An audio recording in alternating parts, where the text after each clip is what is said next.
So when I first got involved with the Canadian Union of Postal Workers, which is sort of my entree into the labor movement in 2015, I had all kinds of ideas about environmental initiatives and alliances with First Nations that we could take on.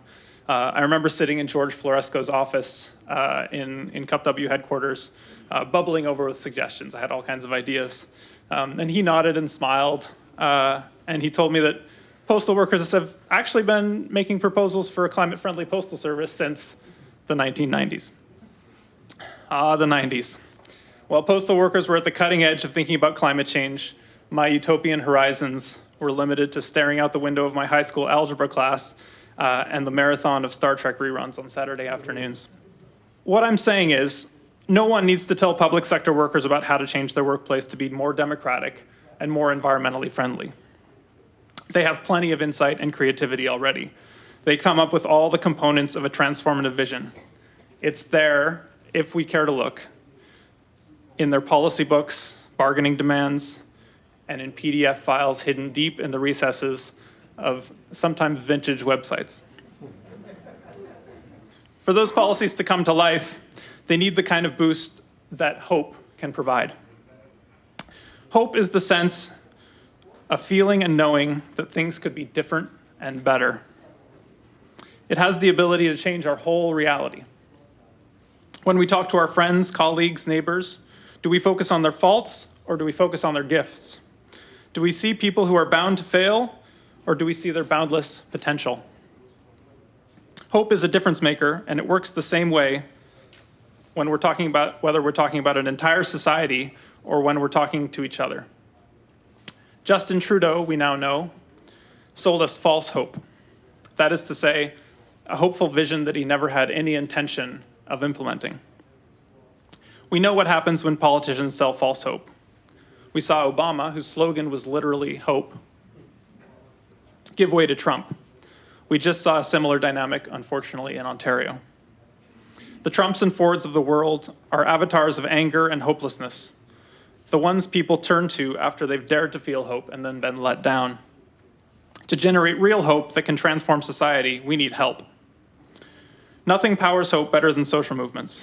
We've seen social movements led by or involving public sector workers accomplish great achievements. Pay equity, maternity leave, pensions, Medicare, the list goes on. Social movements that are diverse and reach across different sectors can remind us of what we're capable of together, what we might not be able to do alone. Like a slightly naive activist new to the labor movement, helping a longtime postal worker see new potential in policies long on the books. Or like this conference, which is bringing together leaders and activists from across often siloed movements. I'm standing here because I have a strong hunch that if public sector workers, Indigenous people, and the climate movement can get aligned, we have the makings of an unbeatable coalition. In a moment when people want their jobs to be in line with the needs of the planet, but are scared to hope for that, the climate movement can make a just transition off of fossil fuels and explosion of green employment possible. In a moment when non-Native Canadians are beginning to reckon with the injustices of a colonial society, Indigenous people can provide leadership in creating sustainable economies and healing the wounds that date to this country's founding. And in a moment when we are all searching for models for durable movements, the public sector unions can be an anchor based on their strength and history of struggle. The conversations I had with postal workers did lead somewhere, to an ambitious experiment in alliance building that we called Delivering Community Power. That experiment was the beginnings of a campaign to retool the postal network to provide banking services to impoverished communities, to those wanting to kickstart renewable energy projects, to put electric vehicles on the roads, and to offer door-to-door delivery of medicine and food. Postal workers knew that the Postal Service could power a new economy, foster more caring communities and sustainable economic development while helping bring down carbon emissions. But to get the political will to deliver something that bold, none of us can do it alone. To simultaneously tackle inequality, the corporate capture of democracy, and the climate crisis, we're going to have to build unprecedented alliances. Whenever Indigenous labor and environmental activists come together, it ignites a feeling of possibility. or as Ellen put it, the complete protein, corn, beans, and squash.